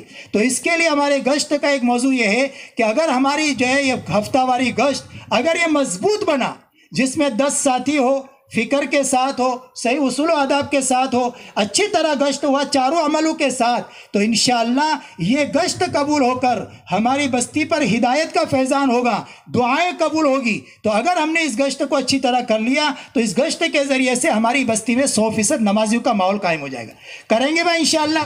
اچھا، اسی کے ساتھ ساتھ میں دوسرا گشت اطراف کی بستیوں میں جہاں مسلمانوں کی مسجدیں ہیں لیکن کام نہیں ہے، یا مسلمانوں کی بستیاں ہیں مسجدیں نہیں ہیں، تو وہ بستیوں میں جا کر کے ہم کو دوسرے گشت کے ذریعے سے کام کرنا، تاکہ وہ بستیاں بھی اللہ کی حفاظت میں آ جائے اور وہاں کی بے دینی بھی ہمارے محلے کو لپیٹ میں نہ لے۔ جس طرح ہماری بستی کے کنارے پر آگ لگی ہوئی ہو، اگر ہم اس کو بجھانے کی کوشش نہ کریں تو وہ آگ بڑھتے بڑھتے ہمارے محلے کو بھی کھا جائے گی۔ اس لیے اگر ہم یہ چاہیں کہ ہمارے اطراف کی بستی کی بے دینی ہمارے محلے کو لپیٹ میں نہ لے، اس کے لیے دوسرے گشت کے ذریعے سے ان بستیوں کو جہاں پر مسجدیں ہیں، دین کا کام نہیں ہو رہا، یا یہ کہ وہاں محلے ہیں لیکن دین مسجدیں نہیں ہے، کام نہیں ہے، تو وہاں دوسرے گشت کے ذریعے سے کام کرنا۔ اس کے لیے کیا کرنا؟ وہاں جا کر کے کوئی ایسی شکل اختیار نہ کی جائے جو جنگ و جدل کی بن جاوے، بلکہ حکمت کے ساتھ حکمت کیا ہے؟ فرمایا کہ وہاں کے ساتھیوں کو ساتھ انسیت پیدا کرے، اور جیسا وہاں کا موقع اس کے اعتبار سے ہم وہاں جا کر کے اگر ماحول سازگار ہے اور وہاں کوئی کام کرنے والا نہیں ہے تو وہاں جا کر کے وہاں کے ساتھیوں کو تیار کرنا، اور گشت کر کے تیار کر کے 3 دن اپنے ساتھ لے جانا، اپنے ساتھ 3 دن لے جا کر کے ان کے اوپر محنت کرنا اور محنت کر کے ان کو کام سمجھانا۔ تو جس کے 3 دن اپنے ساتھ میں لے کر کے جائیں گے تو ان کی زندگی میں سدھار نہیں تھا، اب یہ ہمارے ساتھ 3 دن لگایا، ان کے اندر دینی بیداری آئی، ان کے اندر جو ہے سنت شریعت آئی، اور ان کے اندر اعمال کا اہتمام آیا۔ اب اسی محلے میں وہ رہیں گے، جب اس محلے میں ان کی دین کو محلے والے دیکھیں گے تو کہیں گے کل تک تو یہ نماز نہیں پڑھتا تھا، کل تک تو اس کے چہرے پر داڑھی نہیں تھی، کل تک اس کے سر پر ٹوپی نہیں تھی، یہ اس کے اوپر یہ دینداری کہاں سے آ گئی؟ تو وہ سوچنے پر مجبور ہوں گے کہ یہ 3 دن گیا تھا تو اس کے نتیجے میں اس کے اندر دینداری آئی۔ تو جب یہ ظاہری بات ہے کہ جب وہ دینداری آئے گی تو یہ دینداری اس محلے کے لیے عملی دعوت بنے گی، اور پھر اس کے بعد مسجدوں میں بھی کام کی شکلیں قائم ہو جائے گی۔ بہت سے وہ علاقے جن علاقوں میں ایک مسجد میں بھی کام نہیں تھا اور جماعت وہاں گئی تو پہلے جماعت نے قبرستان میں قیام کیا، لیکن الحمدللہ اس طریقے سے اللہ نے وہاں کام کو زندہ کر دیا، وہاں کام کو زندہ کر دیا۔ تو دوسرے گشت کے ذریعے سے 2 مہینہ 2.5 مہینہ 3 مہینے میں اگر ہم نے اس طریقے سے کام کر لیا تو انشاءاللہ تھوڑا عرصہ ہوتے ہوتے ہمارے پورے ملک میں انشاءاللہ کہیں ایسا علاقہ نہیں ہوگا جہاں دین کی محنت نہ ہو رہی ہو۔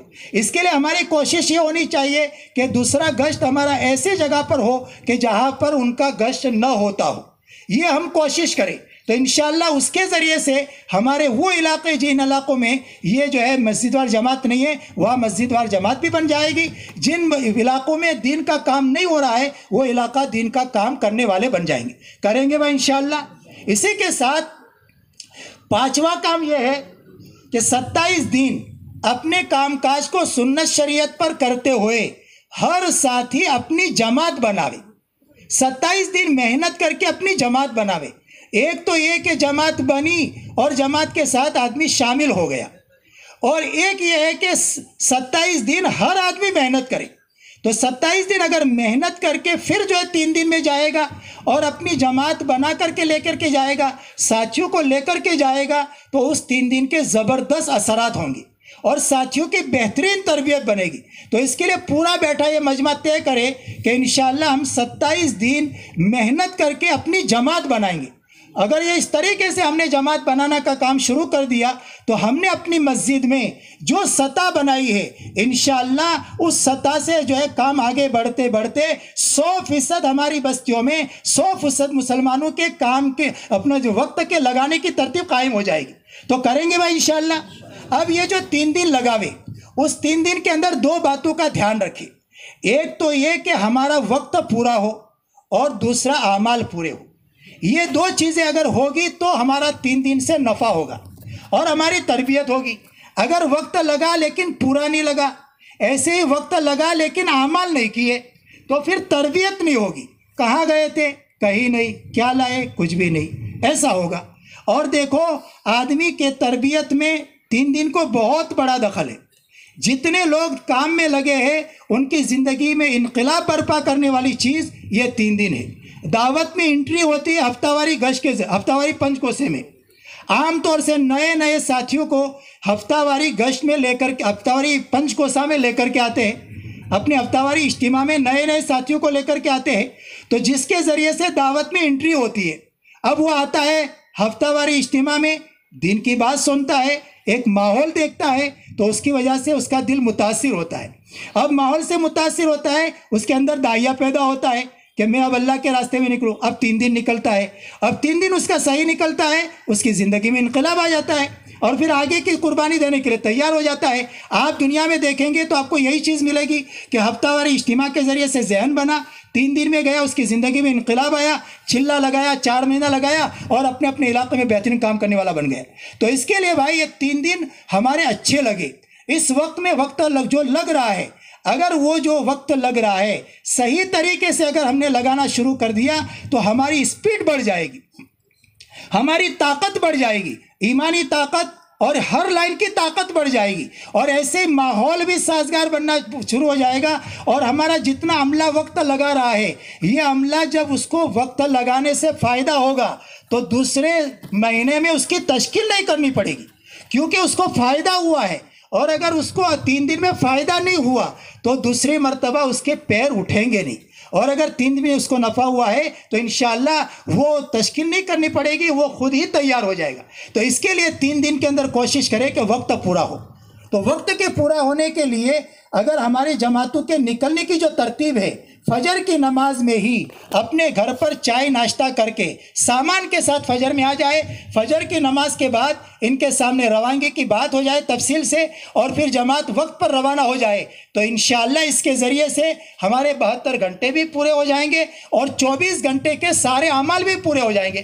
اور جب یہ سارے اعمال پورے ہوں گے تو ان اعمال کے اثرات ہیں اور ان اعمال کے ذریعے سے تربیت ہوگی۔ تو اس کے لیے 3 دن میں ایک تو جتنے انفرادی اجتماعی اعمال ہیں، انفرادی اجتماعی اعمال کی پابندی، انفرادی اعمال سے استقامت آتی ہے اور جماؤ پیدا ہوتا ہے، اور اجتماعی اعمال کے ذریعے سے تربیت پہ ہوتی ہے اور ماحول بنتا ہے۔ اور اسی کے ساتھ دن بھر میں محنت کرتے ہوئے رات کو اٹھ کر کے اللہ سے مانگنے کا اہتمام کرے، رات کو مانگنے کا اہتمام کرے، اس لیے کہ دن بھر کی جو محنت ہے وہ ایک جسم کی طرح ہے، اور رات کی جو محنت ہے روح کی طرح ہے۔ جسم میں روح جو پڑے گی وہ رات کے رونے سے پڑے گی۔ دن کی محنت رات کی محنت کے بغیر ادھوری ہے، رات کی محنت دن کی محنت کے بغیر ادھوری ہے۔ دونوں محنتیں ملے گی تو جب دونوں محنتیں مل کر کے ہمارا کام پورا ہوگا، تو جانے والی جماعتیں اسی طرح مقام پر محنت کرتے ہوئے دن بھر محنت کرنا، راتوں کو اٹھ کر کے اللہ سے مانگنے کا اہتمام کرنا کریں گے بھائی انشاءاللہ۔ اچھا، اسی کے ساتھ ہماری جماعت جس علاقے میں بھی جاوے 3 دن کے لیے کوشش کرے کہ ایک تو ہماری ذات پر محنت ہو، نکلنے والا جو نیا عملہ ہے ان کے اوپر بھی محنت ہو کہ ان کو جو ہے دعوت کے اعمال سکھائے، گش میں کیا بات کرنا، یہ دعوت کے اعمال سکھائے، تعلیم کے اعمال سکھاوے، عبادت کے اعمال سکھاوے، تاکہ یہ اپنے مقام پر آ کر کے اعمال میں جڑے، ورنہ عام طور سے سیکھے بغیر آ جاتا ہے تو مقام پر اس کا جڑنا مشکل ہو جاتا ہے۔ تو اس کے لیے ایک تو اپنی ذات پر محنت کرنا، اپنے ساتھیوں پر محنت کرنا، اسی کے ساتھ ساتھ میں تیسرے دن میں ہمارے جو ساتھی نکلے ہوئے 3 دن کے لیے اپنی مسجد میں 4 مہینہ چلہ 3 دن کا جو خاکہ بنا ہوا ہے، اب ان کی تشکیلیں کرے 4 مہینے کے لیے، اس لیے کہ اب جو ہے توا گرم ہے اور اس کا مزاج بنا ہے اور جو ہے دل نرم ہو چکا ہے، اس کے اندر کا دائیہ بنا ہوا ہے، تو یہی سے اگر ہم نے اس کی ترتیب بنا دی تو انشاءاللہ ہماری جو جماعت کا خاکہ بنا ہوا ہے 4 مہینے کا، چلے کا، 3 دن کا، تو انشاءاللہ وہ جماعتیں ہماری مکمل ہونا شروع ہو جائے گی۔ اس طریقے سے ہم 3 دن میں اپنے ساتھیوں پر محنت کریں۔ اسی کے ساتھ ہماری جماعت کا جہاں گئی ہوئی ہے وہاں پر مسجد وار جماعت اگر نہیں بنائی ہے تو وہاں کے ساتھیوں کو اپنے ساتھ میں رکھ کر ہم ان کو اعمال سکھائے، مشورہ سکھائے، ملاقات سکھائے، تعلیم کرنا سکھائے، یہ اس طریقے سے سکھا کر ان کی جماعت بناوے تو انشاءاللہ وہاں بھی مسجد کی جماعت بن جائے گی اور اس کے ذریعے سے کام ہوتا رہے گا۔ تو اس کی بھی ہم فکر کریں۔ اور ابھی اس وقت میں بڑی تاکید سے جو بات کہی جا رہی ہے وہ یہ کہی جا رہی ہے کہ ہماری جس طرح 2.5 گھنٹے اپنا دوسرا گشت ایسی جگہ پر کرے جہاں مسجد وار جماعت نہیں ہے، اسی طرح ہمارے 3 دن وہاں لگے جہاں غیر آباد بستیاں ہیں، جہاں غیر آباد بستیاں ہیں۔ تو اگر اس طریقے سے ہمارا سال بھر میں کام ہوا تو سال ہوتے ہوتے ہماری جتنی غیر آباد بستیاں ہیں انشاءاللہ ساری آباد بستیاں ہو جائے گی، اور جتنی بستیاں جہاں پر مسجد وار جماعت نہیں ہے انشاءاللہ وہاں مسجد وار جماعت قائم ہو جائے گی، جس کے ذریعے سے نکلنے والوں کو بھی فائدہ ہوگا اور ہم جہاں جائیں گے وہاں والوں کو بھی فائدہ ہوگا۔ اس طرح سب کرنے کے لیے تیار ہے بھائی انشاءاللہ؟ کون کون تیار ہے؟ ماشاءاللہ، اللہ قبول فرمائے، اللہ آسان فرمائے۔ ماشاءاللہ مجمع نے جس سکون وقار کے ساتھ دین کی بات سنی ہے اور دھیان توجہ کے ساتھ میں سنی ہے، تھوڑی سی مدد اتنی اور کر لے کہ اب یہ جو بیٹھا مجمع ہے تھوڑی دیر کے لیے 5-7 منٹ میں اپنی جو ہے سالانہ، ماہانہ اور جو ہے یومیہ اس کی ترتیب بنا لے، تو یہ ترتیب بنانے سے کام کرنا آسان ہو جائے گا۔ علماء نے لکھا ہے اگر کسی کو کسی عمل کی پابندی کرنا ہے تو اس کے لیے اپنا وقت طے کر لے، وقت طے کر لے گا تو وہ وقت پر عمل کرنا آدمی کے لیے آسان ہو جائے گا۔ تو اب اس کے لیے پورا بیٹا مجمع یہ اس وقت میں اپنی سال کی ترتیب کہ میں فلاں مہینے میں 4 مہینہ لگاؤں گا یا چلہ لگاؤں گا، فلاں مہینے فلاں جو ہے اپنا ہفتے میں 3 دن لگاؤں گا اور فلاں وقت میں 2.5 گھنٹہ لگاؤں گا، اس طریقے سے ترتیب بنا دے۔ ابھی جو ہے اعلان ہوگا کہ کون سا حلقہ کہاں بیٹھے، اس طریقے سے حلقہ وائز اور پھر مسجد وائز اپنی ترتیب بنا دے۔